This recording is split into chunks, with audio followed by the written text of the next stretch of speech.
As you know, there's so much of our infrastructure in the U.S. is 40, 50, 60 years old. And that's not a bad thing. I mean, these things, these structures, particularly the lattice lines that were installed in the 50s, 60s, and 70s, they still have a lot of service life. Okay, but they need to be maintained. And so one project, again in the Midwest, where we were asked to go and assess the condition of a particular lattice line, a double circuit line. So these are very tall structures and older, within, I think, a 70, 60, 70 time frame.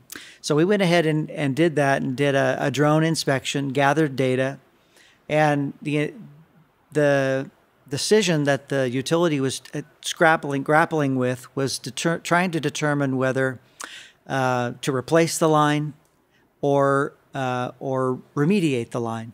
Okay, and so when we did that work, we evaluated the photos, took all the data, ground line assessments, and we determined that it was indeed remediatable, and it could be done in an efficient way and not too costly. So that and that was very valuable, of course, for the utility to make to have that data.